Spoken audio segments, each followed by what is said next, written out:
Hello everyone, welcome back to English with Chung's channel. In this video, we are going to study how we can learn English words better and how our memory works through this process. Let's get started. While the human mind learns concrete and near objects easily, it learns abstract and distant objects more difficult. For example, in English, we learn more easily the names of the items we use daily and the actions we do every day. On the contrary, we have difficulty in learning abstract thoughts and words that we cannot picturize in our minds. It would be better to start vocabulary learning from the objects and people in our immediate environment. Learning the spellings of words that have entered your language from English or that have a common usage with English will increase your vocabulary. For example, the word chocolate. It is originally from the Aztec language, but it is chocolate in English, chocolate in Spanish, chocolade in German, çikolata in Turkish. Even it's the same in Arabic, which is şokolata. So, how can we learn the new words in English? Today, I'll tell you 5 effective vocabulary learning methods. Let's get the ball rolling.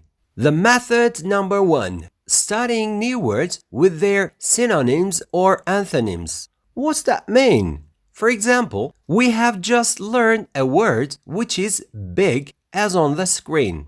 Once we grasp the meaning of this word in our mother tongue, we try to find the words that have the same meaning. It is called synonym, which means the words have the same meaning or from the same environment. Like in the example, big means huge at the same time. Enormous also has the same meaning with slight difference. And then we look for the words which have opposite meaning.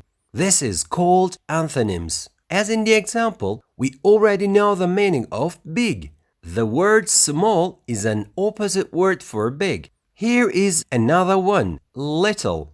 It is also an opposite word for big. The method number 2, generating phrases. What does phrase mean? In simple terms, it's not learning the words on their own, always putting another word next to it. Let's see the example. We have a new word to learn which is offer. We can simply look up a dictionary for it. It means propose something. Like in this question, would you like to work with us? But it's quite likely that we might forget it. So, what should we do then? Supposing that we already know the meaning of job in our native language. So we put these words together. Offer a job, which is proposing someone work for you or the company. Then we can make another phrase, a job offer. If we want to go further with this phrase, we can also add the verb accept. Accept a job offer, which means saying, okay, I'll work for you. And refuse a job offer, which means I would love to work together, but I'm sorry. The method number 3, generating word stories. Let's find out what that means with an example. Generating a word story can either be in your native language or in English. It is up to you. I'm going to give this example in Turkish.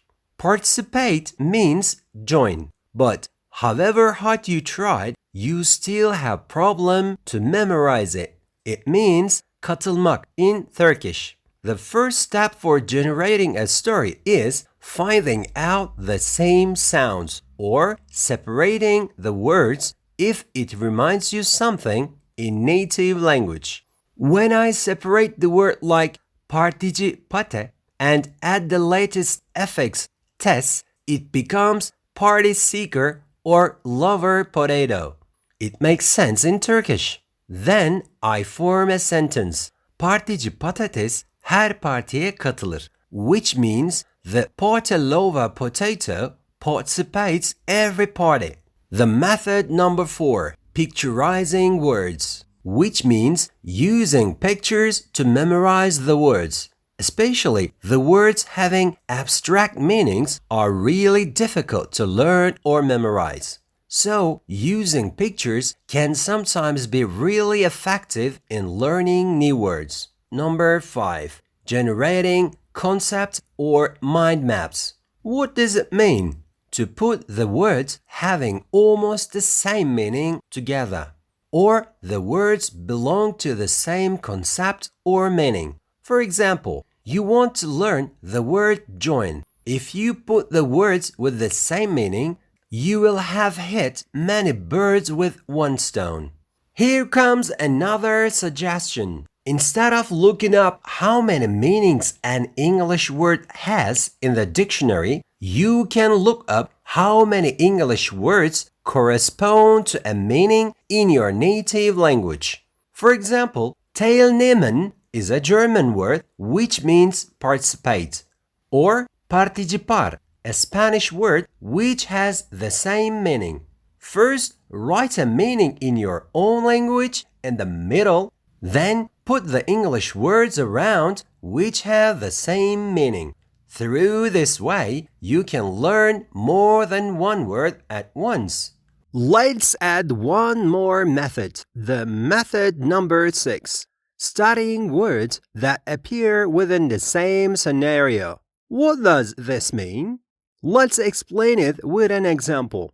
Everyone is familiar with a courtroom scenario from movies. Let's start with the building where this scenario takes place, the courthouse. We enter the courthouse and proceed to the courtroom because a courtroom is the place where the trial takes place. So, who are the people typically present in a courtroom? Let's start with the main characters. A judge, a prosecutor or a solicitor, a lawyer, and a defendant or a suspect. Of course, the suspect is also the lawyer's client. Let's now ask, what does a prosecutor do? The first thing they do is file a case, or in other words, prosecute. What else do? They blame someone and officially continue the accusation. In other words, they accuse. And what do they use to make the accusation? Evidence. Let's say in this scenario, the suspect is accused of a theft. At this point, the lawyer steps in. A lawyer is the person who represents us in a court. And what is the purpose of this representation? To defend us, or in a more formal term, to advocate for us. Naturally, the judge, based on the prosecution and defense, will decide, or in other way of saying it, give a verdict. What is the decision about? Whether the suspect is innocent or guilty. As a result, the judge either finds the defendant guilty and sentences him, sending him to jail or prison, or declares him innocent and releases. I hope this 6-word study method is well understood. Thanks for watching our video with patience. Don't forget to subscribe, like, and leave a comment. See you in our next video.